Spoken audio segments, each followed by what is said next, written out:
My name is Linda. I'm 56 years old, and until 3 weeks ago, I believed I had raised a grateful daughter. That illusion shattered the moment she inherited $12 million from her late grandfather and within hours told me to pack my bags and leave the home I helped her build. What she didn't expect was that just 3 days later, she would be standing on my doorstep, makeup smeared from tears, begging for my help. But before I tell you how my daughter's empire came crashing down in less than 72 hours, let me know where you're watching from. And don't forget to subscribe if you've ever been betrayed by the very people you sacrificed everything for. I grew up in a small town outside Cleveland, Ohio. I was never handed anything. By the time I was 20, I was working double shifts as a nurse, paying rent and supporting my only daughter, Sophia, after her father walked out when she was just 4. From that moment on, it was just us. Every decision I made revolved around her future. Every night shift I picked up when she was sick, every bill I delayed so she could have piano lessons, every meal I skipped so she could eat better, I convinced myself it was worth it. Sophia was smart, brilliant even, but spoiled by my endless sacrifices. She always got the bigger share of attention, the best clothes, and when she was accepted to a private college, I took out loans that still crush me today just so she could graduate debt-free. Sophia's grandfather, my father, adored her. He saw her as the golden child, the one who would carry the family name forward. When he passed away last year, I wasn't surprised that he left something to her. What shocked me was that he left everything to her. $12 million in property, stocks, and liquid cash. And to me, not a single penny. The letter attached to the will was short and cruel. Linda, you've always been strong. Sophia needs this more than you. Reading those words felt like being erased from my own father's legacy. I had spent decades being the strong one, the dependable one, the one who carried everyone. And now, my own father believed I didn't deserve even a fraction of what I had helped him build. The night Sophia received the inheritance, she changed. She stood taller, colder.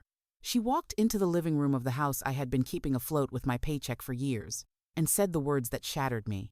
Mom, you've done enough. I think it's time for you to live on your own. This is my house now. I froze. Sophia, what are you saying? She crossed her arms and looked at me like I was a burden. You've had your life. Now I want mine. I can't be responsible for you anymore. You should be grateful for everything you've had here. But it's time you move out.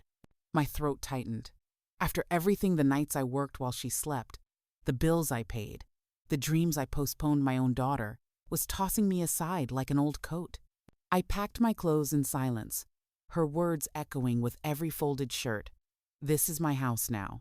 When I closed the door behind me that night, I felt like I had buried a part of myself. 3 days later, I was sitting in a lawyer's office. Not because of the inheritance, but because of what I discovered that very morning. The $12 million wasn't safe. Not at all. You see, my father had been a businessman, and his money came with strings attached. Every property, every stock, every account was tied to conditions and responsibilities Sophia had no idea about. Taxes, debts, maintenance fees, legal clauses. My father's empire wasn't a golden chest of treasure. It was a ticking time bomb, and Sophia had no clue how to handle it. The first crack came the morning after she kicked me out. My phone rang, and it was Sophia. Mom, do you know anything about property tax deadlines? She asked, her voice trembling. I closed my eyes. Yes, but I thought this was your house now. Silence. Then she snapped. I'm serious. The lawyer said I could lose one of the buildings if I don't act fast. What do I do? I wanted to help.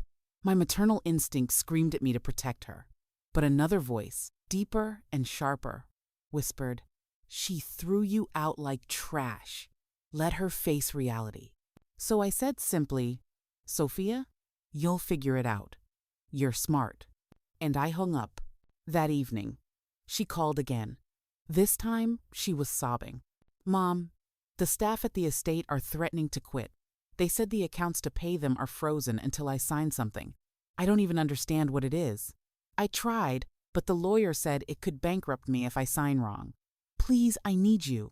I stayed silent for a moment, then asked, Why don't you call your uncle? Or maybe Jason. No, she cried. They don't know anything.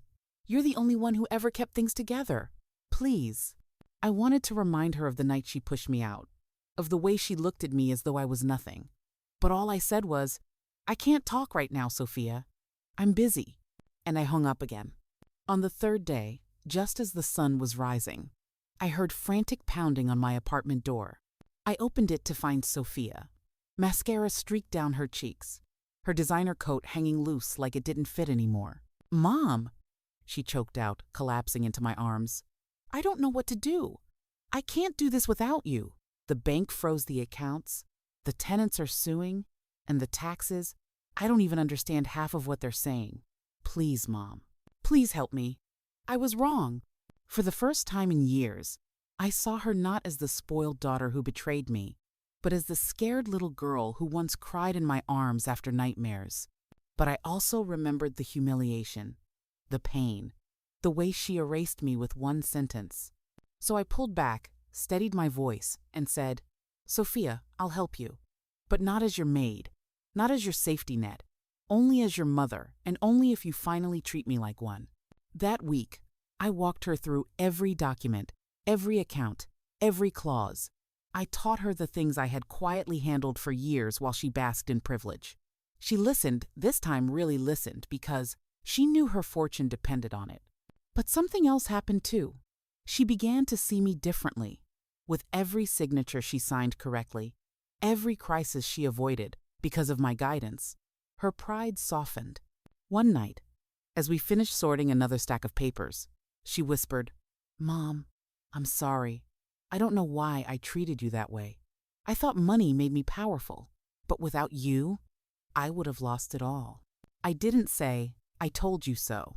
I didn't need to, because deep down she finally understood what I had been all along, the foundation she was standing on. My daughter got 12 million and threw me out, but 3 days later she was begging on my doorstep for help. Not because she lost the money, but because she realized what the money couldn't buy: wisdom, sacrifice, and unconditional love. And as for me, I learned something too. Being strong doesn't mean being silent. It means demanding the respect you deserve, even from your own family. So to everyone listening, never let anyone treat you like you're replaceable, even if it's your own child. Because one day, when the world comes crashing down, they'll remember who really held it together all along. If you've ever been betrayed by family, or had to teach someone the hard way that love and loyalty can't be bought, let me know in the comments. And don't forget to like, subscribe, and share this story with someone who needs to hear it.